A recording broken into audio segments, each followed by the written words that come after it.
Hey, I'm Bill Marion, and this is A Nose for Life.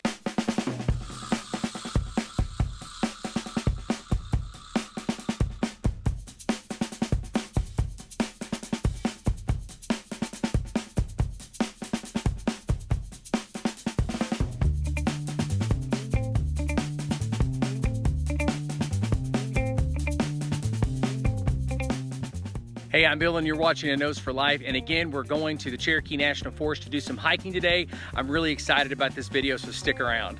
I've made a few other videos about the Cherokee National Forest. I mean, after all, it's one of my favorite places on Earth. I've also made a video about the network of back roads in the Cherokee National Forest that I love. But this video is different because I end up somewhere I've never been, and I'm taking you with me. This is a longer video, but trust me, you'll want to stick around until the end. But first, I had to satisfy some of my curiosity. Be sure to check out the links in the description. There's always detailed information about my videos in the description. Now, the network of roads that I've been driving on is called the Old Kimsey Highway. It's a very old road. It's still gravelled. It's maintained by the Forestry Service. I'm very thankful that it's still pretty pristine. They log through here, they do, and sometimes to my chagrin, I would rather them not log this area sometimes, but they do keep the roads pretty much, for the most part, to where they're accessible. Sometimes you may have to park and walk, but one of the reasons why I'm being so quiet right now is I'm in an area that's sort of famous for bears, and I'd like to see one today. I'm a little ways from that, but first I've got to get my hiking gear ready and get ready to hike to that location, because I'm going to set up for an hour or so and make some observations, see if I can see a bear today. From a distance, of course. So there's some things you always want to keep in mind when you go hiking as far as what to wear, what to bring. You know, a lot of people, they don't like to wear shorts, you know, like a pair of khakis or whatever when they go hiking. I don't mind wearing shorts a bit as long as I've got mosquito repellent. And so I would say bring water, number one, that's first. Number two, mosquito repellent. Number three, I'm always going to bring some type of protein source just for the unthinkable. I've usually got a big bag of almonds, you know, so that bag of almonds is always going to be with me. And of course, you need a good pair of hiking boots. Always bring hiking boots. Now, in just a few months, we're going to be rolling out another product that's going to be amazing. It's going to help teach all of our viewers as far as what to look for when it comes to things like hiking boots, mosquito repellent, and things like that. And that's coming. I can't release that right now, but I'm really excited about it. It's coming over the next couple of months. But I do want to address something that I talked about that happened last summer. The first time that I came out to Lost Creek by myself to hike and to do a video about hiking. Now, it was later in the summer, but here's the thing. Allergy season for me is an all year round thing. And that day I took antihistamines before I went on a hike. But I'm getting older. Now, I've lost a lot of weight since last year, and I'm very grateful for that. I've lost close to about 35, 40 pounds. Yay! In fact, there's a picture I put on a video from yesterday or earlier this week about, it was something that Carol and I did when we were down, you know, doing the Orlando thing. And I looked, I was like, man, I've lost a lot of weight since then, and I'm grateful for that. But last year, I had an insane experience while filming that video, and I never really talked about it, is that I almost collapsed right up here. And the only thing that I can figure out is that, I mean, I had a hard time breathing, my chest got heavy. I mean, I was like, oh my goodness, this is that moment. So two things there. One, you want to make sure that people know where you're hiking, where you're going to be in case that emergency happens. Most people recommend that you do not ever hike alone. I can't say that I agree with that, because some of my greatest adventures hiking are when I'm by myself. But here's the thing. You want to be very careful about the medication that you take prior to hiking. Today would be a great day to take antihistamines because it is spring, it is warm, so the pollen count is astronomically high. But I don't like what the antihistamines and the decongestants did to me that day when I was hiking. So I'm very careful about that. So that's just kind of a, you know, a word to the wise there. Be careful what medications you're on when you go in the woods, and make sure that those medications, that the activity of climbing up and down mountains don't contradict kind of what you're taking in such a way that it may cause you to collapse or faint or get weak or whatever the case is. Bear have a really good sense of smell, very good sense of hearing, but smell will definitely cause alarm, and they'll run off. That's why I picked the route that I came in on today, is because I'm actually walking against the wind, so that my typical human odor that I produce will hopefully not run off any bears. So this is where I had an amazing bear encounter last year at a pretty good distance down in the valley. And it was down in that valley, the bear had heard my vehicle from, pretty far off, and it triggered it to cross into the valley. A few trips later, I went around and scouted the area, and this place is loaded with bear. And of course, we don't want to be too intrusive and walk into that today, into the valley today, but I'm in a great position. The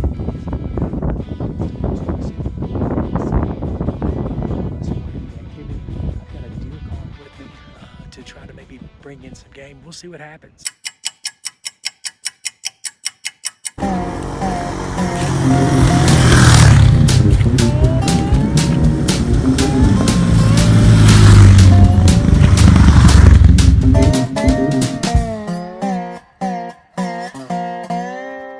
But then again, I only gave this moment about an hour of my time from start to finish. I'm heading back to pick up my chair and my gear now to go back to the truck to go to another place that I actually want to do about an hour and a half worth of hiking.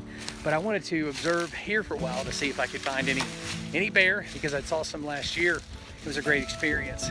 But again, I'm not camouflaged up. I really wasn't too worried about my scent. The wind actually shifted directions while I was here, which was very interesting. But I've also enjoyed just walking through the forest here. It's a great time of year in the spring before everything is bloomed out, because you can walk through here and sort of navigate without picking a billion briars out of your legs.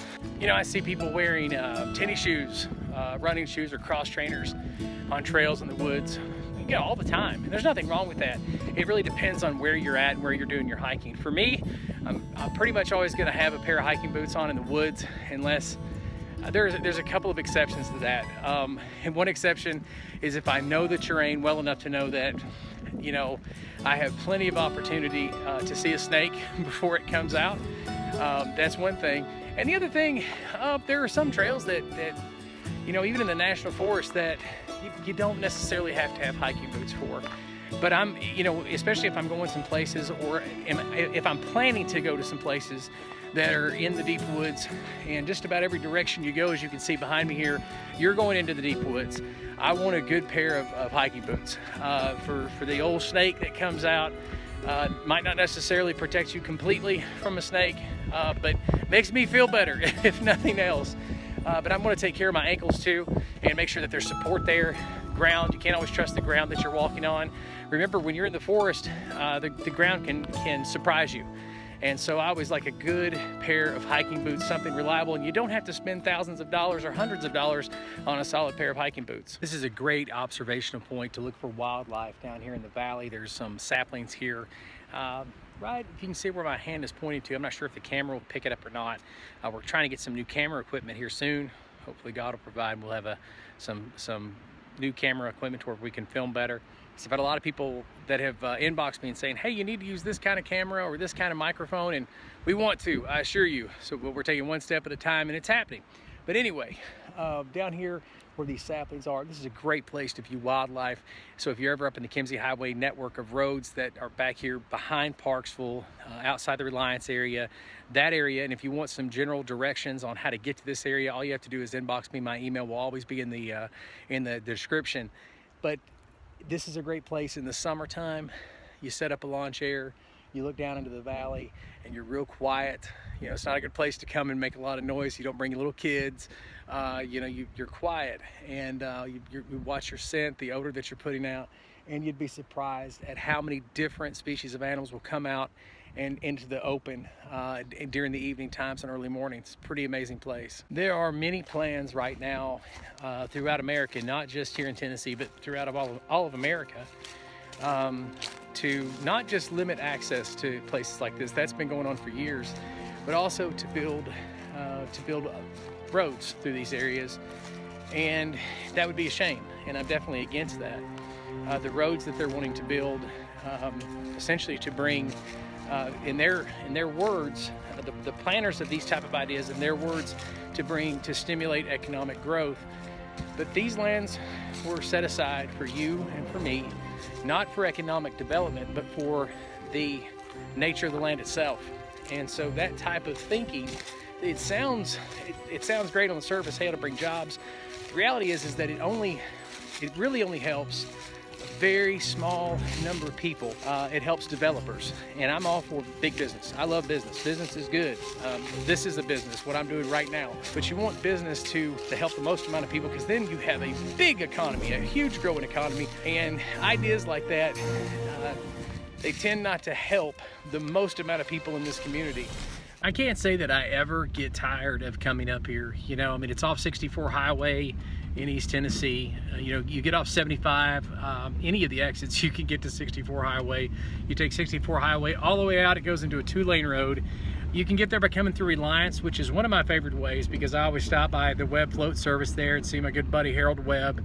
And you know, and you can come up to these roads that way. You can come in through Benton, excuse me, not Benton, but you can come in through the North Carolina side. That's what I call it. It's actually in Tennessee, but you actually go through a little bit of North Carolina before you get there. So there's a lot of ways to catch these roads and to explore some amazing wilderness. It's absolutely amazing. Right after I turned the recorder off, I noticed something I've seen before, but I haven't paid a whole lot of attention to it. It was a trailhead. So this time I parked the truck and examined the sign and realized that this particular trail was a part of the Big Frog Wilderness network of trails. I had to see what this trail was all about. I mean, I've heard of it my whole life, but I've never noticed where the trailhead started, at least this part of it. And it's a steep climb, and I have to admit, it was pretty intimidating at first. This was not the trail I intended on hiking and talking about today. In fact, I was about to enter an area of the Cherokee National Forest I have never been. I was entering Big Frog country. I've crossed over into the Big Frog Wilderness area. I have never been on this trail before. I've passed this trailhead 1,000 times over the past 25 years, and I've never walked this trail. This is an amazing trail going into the Big Frog Wilderness. Absolutely beautiful, breathtaking scenery. This is one of those places that's a bucket list, especially if you live in the southeastern Tennessee, northern Georgia, Carolina, or into Alabama there. If you live within 100 miles of this area, this is a bucket list thing. There are wildflowers growing everywhere on the forest floor right now, as spring is in the air. Now, I haven't seen any wildlife, like any critters, other than squirrels, and squirrels are kind of like, yeah, they're just squirrels, and squirrels like barking at me for some reason. But other than that, I haven't seen anything else. But this is beautiful to walk up here. Well, I've got a lot of getting in shape to do before the big time hiking season comes in, because it is a monstrous mountain, and I've got another little monstrous mountain to cross before I'm done. So I got a lot of work to do. But do you want to know what animal I have seen? Mosquitoes. I hate mosquitoes. Absolutely love it up here. And again, if you're in the Chattanooga area, especially Knoxville, Nashville, this is practically at your back door. We are in the middle of nowhere, about 45 minutes from the truck. The wind and the breeze is great today because it keeps me cooled off. But I mean, it's a pretty good hike. This is not for the faint of heart.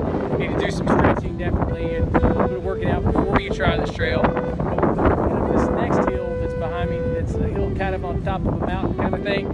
But this is amazing. They got this little sign here in the middle of nowhere. I love it. The top of the first mountain I climbed flattened out, and it's a perfect spot for some primitive camping. The wind was blowing pretty hard, as you can tell, but I cannot express how awesome this place is. That's a big tree. That's a really big tree. You love hiking the way I love hiking. There is a temptation, and I shouldn't just say hiking, maybe being in the woods in general, because that could cover, you know, deer hunting, fishing, you know, all kinds of sports, animal watching, bird watching, whatever the case is. If you love being outdoors, there's a temptation to keep going and keep going without looking at a clock and without realizing the weather and all kinds of things like that. I have a project coming out soon that's going to cover this a lot more in detail, but this is just for safety, for your purposes as you plan your outdoor adventures. You always want to, here's what I do. I shouldn't say you always want to, but here's what I do. I set a timer, and I'll say, okay, I know that if I get back to my vehicle by this point, then you know, it'll increase my safety measure. It'll increase my safety by this much, or whatever the case is.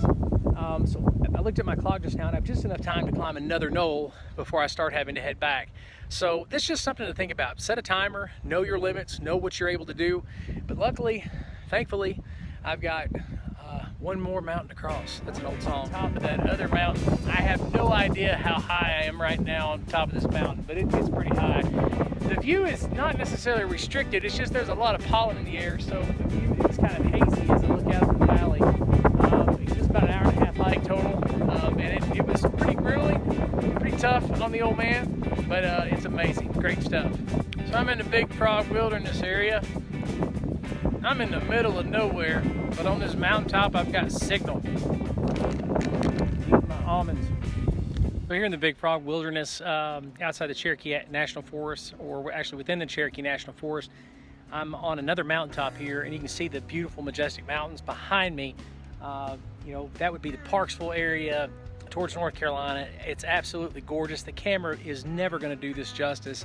There are certain things that you have to be physically present in order to understand the magnitude and the majesty that is that can be witnessed within just a few dozen miles away from your house.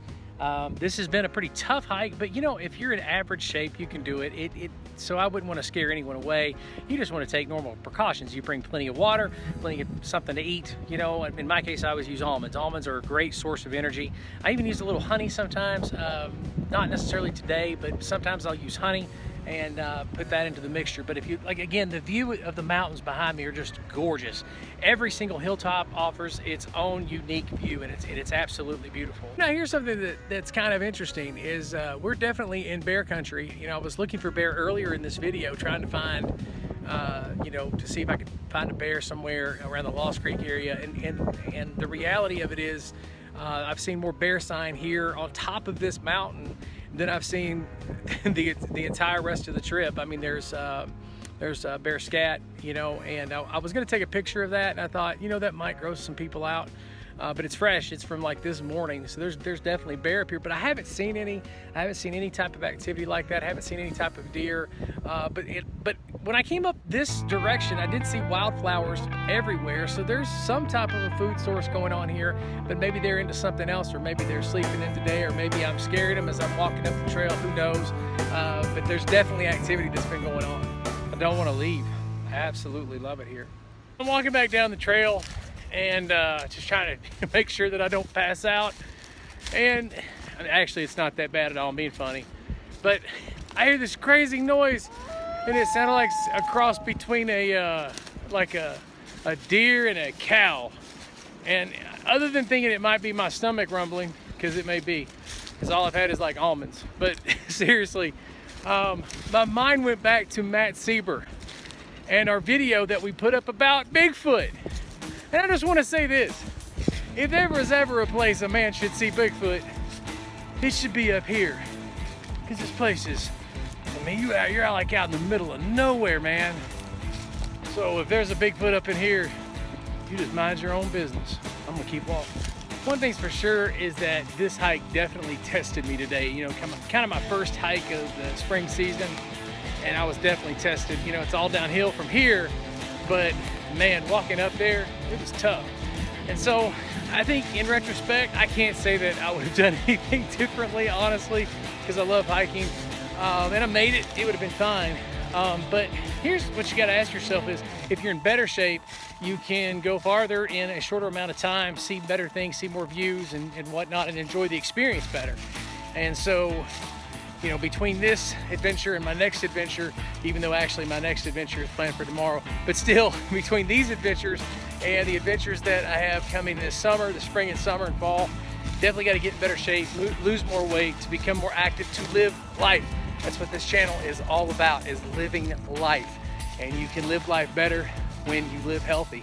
And that's what I'm pursuing too. You know what, feel free to comment in the section below about any type of thing you want to do in order to be more healthy. Me, I need to eat less sour chews at night. They're like these sour, sugary, yeah, they're really good. And I feel like I have to add this. This is not a trail here, you know, the Big Frog Wilderness is not probably an area for small kids at all. I know some adventurous parents out there. I was one of those myself when my kids were younger, but this is one of those that you don't want to bring a small kid on. And if you have any kind of blood pressure issues or anything like that, any type of issue at all, you should always consult your doctor before tackling these trails. And again, like we said at the beginning of the video, be careful about medication when you're out on these trails, because it can kill you. There's the mountains that are behind me in the background. Those are the mountains that I was on earlier, looking this direction. And so that's just pretty cool to me that those mountaintops behind me there in the distance, that is those are the mountaintops that I was on. So it's a pretty amazing network of trails. You can actually get to where I was at from here on 64 highway. I'm about 30 minutes outside of Cleveland or less, depending on how you drive and depending on traffic. Always drive safe. But it's those mountains behind me that you were looking at earlier in the video. I always think that's pretty cool. So I'm still on 64 highway, or just a few feet off of 64 highway at the trailhead that would lead to where I was at earlier, filming and sharing with you all of the amazing sights and sounds of that area. And this is what the trailhead looks like from the other side. And we're 6.7 miles from that location, right there where the road meets this trail. But as you can see, it's straight uphill. Of course, the other direction is straight uphill too. But what I found out from looking at the map, I looked at the map when I got back in the truck and when I got back out here to 64 highway, and really even where I stopped at, I probably could have made it to here, but the trip back would have been terrible. But still, I would really love to see what the rest of that trip looked like. It was amazing. I probably only hiked about 3.5 miles or 4, and that's at the most. But there's a lot of trail left to explore. This is an amazing set of trails. And again, we're just right across here from Powerhouse number 3 at 64 highway. There's probably no way that you had as much fun watching this video as I had making this video. I mean, I had an amazing time. It was a great experience. But I want to thank you for watching No Nose for Life. And listen, if you're a subscriber, thank you so much for coming back. Thank you for watching.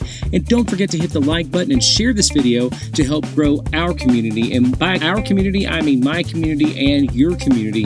And be sure to click the bell to receive notifications for future videos. If this is your first time to A Nose for Life, I really hope you enjoyed the video, and I invite you to subscribe to our channel and become a part of our growing community.